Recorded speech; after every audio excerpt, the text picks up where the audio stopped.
Hello, paper movie ghouls. Welcome to the first single cut. This is a show where one of us paper movie hosts discusses a novelization that the others didn't read.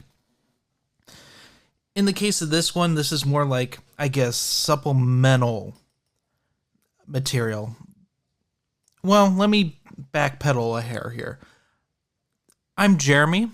I'm one of the hosts of the Paper Movie Podcast, a podcast where we review movie novelizations and compare them to their movie counterparts. Today we're looking at Halloween 2 by Jack Martin, aka Dennis Etchinson. Halloween 2 picks up after Halloween left off with Michael Myers getting shot 6 times. I shot him 6 times, as Donald Pleasant says throughout the flippin' film. And he disappears, which we find out that he walked down an alley, got another knife, killed a random teenager, and is going to hunt down Laurie Strode. Meanwhile, Laurie Strode is taken to a hospital and has flashbacks of a big twist. Well, we'll just spoilers it off the bat. I think everyone knows this one. It's pretty common knowledge at this point, up until the 2018 film. The big twist in Halloween 2 is that Laurie Strode and Michael Myers are brother and sister, and rather than being a random killer, or if in the future when we do paper movies, the Halloween main episode with 80s slasher librarian, he's like possessed by the spirit of a damned Celt. He's like trying to kill his sister. I don't know. I'm one of the people that doesn't find that scary at all and kind of finds it dumb. But that I'm in that camp. A lot of people like that. It gives them more reason. I think it takes away from the horror. I'm personally of the opinion he just picked her at random. But anyway, basically it's Halloween, but in a hospital. And with more gore. Which, if you read the novelization, there's plenty of gore in that. That's a very graphic novelization, but we'll get to that when we all review Halloween.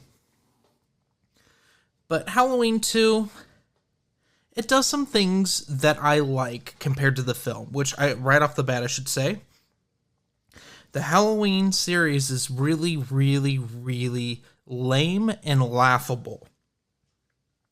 It has some of the worst movie sequels I think of when I think of bad movie sequels.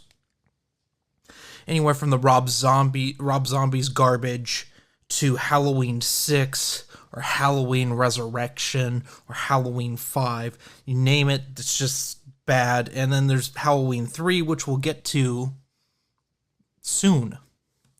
I am very excited to talk about Halloween 3 as well, because I'm almost done reading that. So, what does this book add? Well, it adds a lot of character thought. We get a lot of Donald Pleasance, and aka Sam Loomis, what he's thinking, and all his crazy nonsense. We get Laurie Strode, more of her, and her remembering Michael Myers being her brother, which there's more of that than there is in the movie, I should say, because the movie kind of is just bland. It doesn't really, it has one scene of that, setting that up before the reveal. There's also the big change I found in this first read through of it is that we have an additional kill. Well, first of all, there's a bunch of stuff with the news people, which is, I honestly think was cut from, if they did film it, it was probably cut last minute, because there's a lot of TV crew stuff at the very end of the film, and there's a news blip at the beginning. But there's more. There's like this TV producer, like news producer, and she gets a flat tire, and she ends up talking to a redneck, and it's a waste of time until we get Michael Myers popping out of her trunk for no real reason and killing her and taking her car after she's changed a flat tire. Which explains how he gets to the hospital, which in the movie they just have him walk to the hospital. But in this we get an additional kill. That's basically it for Halloween 2. Not a whole lot. It's about the same.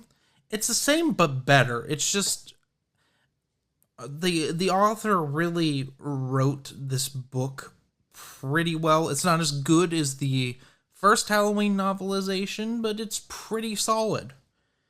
He really took a mediocre script and made it interesting.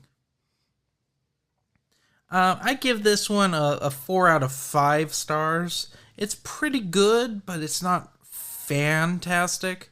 But it's well worth your time to read if you can find it. And that's what I want to get into here for the last segment of this episode, this first single cut, is that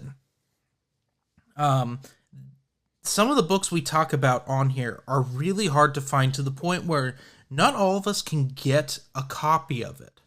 But thankfully, 80s Slasher Librarian, our guest for this month, did us a solid. Well, he did you all a solid. Go check out his audiobook of Halloween 2. It's completely unabridged, and he does a fantastic job. He is really big into doing these unabridged audiobooks of these 80s horror movies that you can't find anywhere else. So if you've been wanting to get into the Halloween series, the first 4 books, and you can't find yourself a copy, give his stuff a listen. Anyway, one last little tidbit here. I'm sorry to you all that there's a huge episode dump. I've been behind on releasing these to podcast streaming services, so you're just going to end up with a pile of them. But hey, get all the paper movies you want. And check this out. This is an exclusive to you people that listen to these on your commutes, through your Spotify, your Apple Podcast, whatever. We aren't releasing these on YouTube. That's a lot of work to put like a video on this. These are supposed to be a max of 10 minutes, which we're getting to the tail end of here. But I like it. It's concise and to the point. Anyway, this is Jeremy. Hope you all have a happy Halloween. And join me next time as I jump into Halloween 3, Season of the Witch. Ooh.